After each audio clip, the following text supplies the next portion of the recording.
Olá pessoal, dando sequência então ao nosso estudo sobre a classificação, das obrigações, as modalidades de obrigações, com foco nas classificações objetivas de obrigações, nós temos três tipos principais: as obrigações de dar, fazer e não fazer. Inicialmente, vamos trabalhar a questão das obrigações de dar, definindo ali o que seria e quais seriam ali as principais diferenças. Adiantando, pessoal, conforme prometido, essas classificações, essas questões, elas estão no nosso Código Civil a partir do artigo 233. Então, vão do 233 até o artigo 251, que englobam ali as obrigações de dar coisa certa, as obrigações de dar coisa incerta, as obrigações de fazer e as obrigações de não fazer.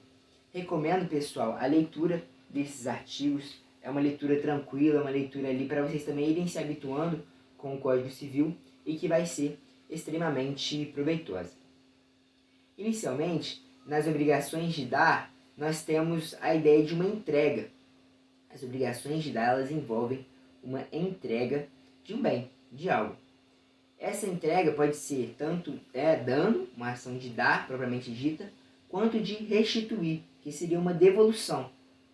É importante que a gente entenda que a mera constituição de uma obrigação, por exemplo, através de um contrato ali envolvendo uma obrigação de dar, ela não caracteriza a transferência do domínio sobre esse bem. Na verdade, para o direito, a transferência do domínio ela se dá com a tradição. A tradição é essa que seria, para bens móveis, a entrega, e para bens imóveis, o registro junto ali ao cartório competente. Então, essa questão das obrigações de dar, elas envolvem a ideia de uma entrega. E podem ser de duas formas. Pode ser tanto uma obrigação de dar coisa certa, quanto uma obrigação de dar uma coisa incerta. Quais seriam as diferenças? A obrigação de dar coisa certa envolve um objeto determinado, específico, individualizado ali, que seja separado, algo que seja claramente único. Eu dei um exemplo muito interessante, eu acho que o pessoal gostou na monitoria presencial, acho que vale a pena repetir. Por exemplo, eu sou fã, um caso hipotético, de basquete. E aí eu gosto muito do Michael Jordan. E tem então o desejo, o sonho de comprar um tênis específico que ele usou em um jogo pontual, em um jogo determinado. Olha, vocês percebem que envolve algo certo, algo muito específico, que não seria qualquer tênis, não seria qualquer modelo daquele tênis, mas seria o tênis que o Michael Jordan usou, por exemplo, no jogo contra o Los Angeles Lakers, por exemplo. Então, com essa definição, vocês percebem que é uma coisa certa, específica. A obrigação de dar coisa certa, portanto, é expressa dessa maneira. A obrigação de dar coisa incerta, ela tem uma outra natureza, uma outra vertente. Ela não é específica, não é algo particularizado, individualizado, não. A única questão que deve ser observada é que deve ser algo determinado em gênero e em quantidade. Então, por exemplo, quando nós vamos ali a uma loja como a Senhora Granel, nós vamos lá e nós falamos para a atendente: olha, eu gostaria de 200 gramas de castanha do Pará. Eu falei o gênero, eu gostaria de castanha do Pará, e eu falei ali a quantidade específica de gramas ali que eu gostaria, 200 gramas, por exemplo. Olha, percebem que não seria uma castanha específica, não é algo delimitado, individualizado, não. São 200 gramas, são quaisquer 200 gramas desse gênero, das castanhas desse gênero.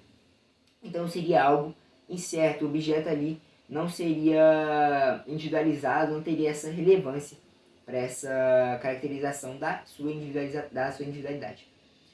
O que seria importante se atentar nesse caso? Nas obrigações da coisa incerta, a escolha da coisa, a escolha do objeto, fica a cargo do devedor. E esse devedor ele deve seguir uma regrinha. Ele não é obrigado a dar o melhor. Não precisam ser as melhores castanhas, as mais bonitas, dentre aquelas disponíveis. Não, não necessariamente. Mas ele também possui, na contramão, o dever, na verdade ele não pode dar a pior coisa. Então ele deve seguir uma regrinha que não pode ser nem o melhor, nem o pior. Seguir ali o caminho do meio termo. Nas obrigações de dar coisa certa, uma última observação de dar coisa certa é que o credor ele não é obrigado a aceitar coisa diversa da pactuada, mesmo que seja melhor. Mesmo que seja, por exemplo, naquele caso do tênis, mesmo que seja um tênis melhor, superior, mais caro, não, ele não é obrigado a aceitar porque tem essa questão ali do interesse dele ser determinado e específico. Essas seriam, então, basicamente duas hipóteses ali, duas situações envolvendo obrigações de dar coisa certa e coisa incerta. As obrigações, avançando, de fazer, que seriam outra categoria, elas envolvem ali a prestação de uma atividade, a realização de uma atividade. Então, elas podem ter ali duas classificações diferentes. Elas podem ser fungíveis e infungíveis, ou personalistas. Perdão. As obrigações de fazer fungíveis, elas estão mais relacionadas ali à prestação, à atividade que vai ser desenvolvida. O que importa é o que será feito, não quem vai fazer. Portanto, ali a pessoa que realiza não é relevante, não tem ali um interesse, claro, né, não tem ali um interesse relevante sobre quem vai realizar. A questão é o que será feito. Nas obrigações de fazer infungíveis, personalíssimas, tem-se ali um interesse, uma relevância, não somente para o que vai ser feito, mas para quem vai fazer. É, portanto, comum que a gente diga que são obrigações que elas só poderiam ser realizadas por aquela pessoa específica, porque seria esse o interesse do credor. Vamos dar exemplos?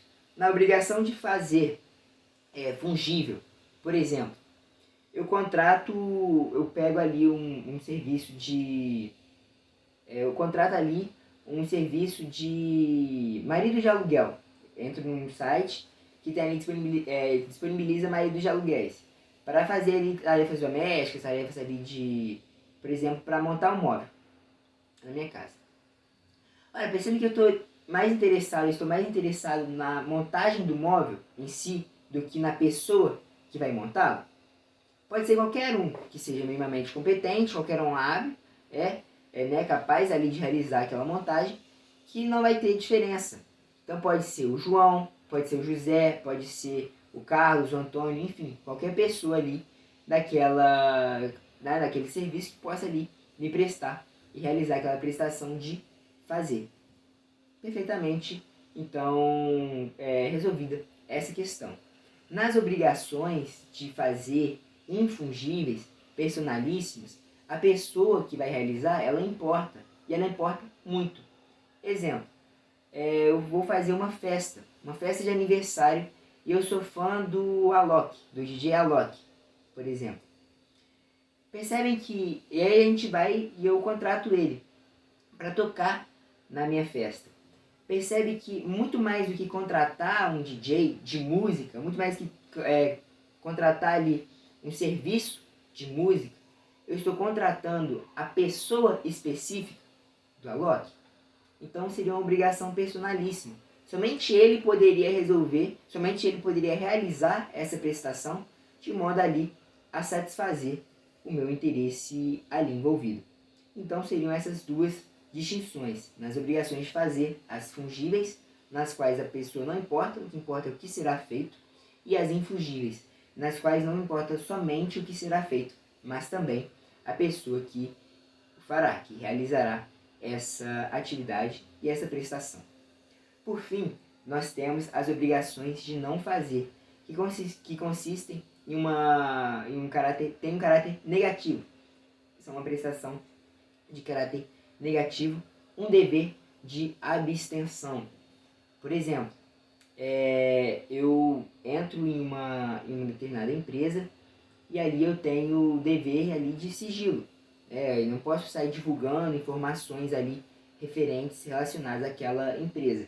Mesmo quando eu sair, eu tenho um dever ali de guardar ali essas informações de maneira sigilosa. Portanto, eu tenho a obrigação de não fazer. Eu não posso falar. Eu tenho que me abster de falar. Um dever de abstenção. E elas comportam, pessoal, exceções.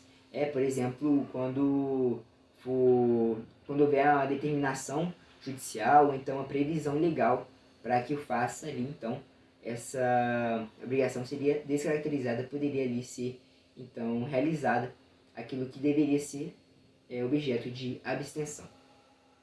Essas três conceituações, pessoais, de dar, fazer e não fazer, são extremamente importantes para o desenvolvimento da nossa compreensão na disciplina de obrigações.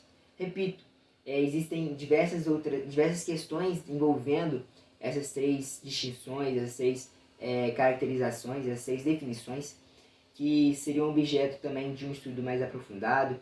Recomendo, então, a leitura dos artigos 233 a 251 do Código Civil e também a leitura, do manual, ali, da bibliografia indicada pela professora. Eu recomendo em especial o dos professores Gustavo Tepedino e Alisson Schreiber, que me foi muito útil.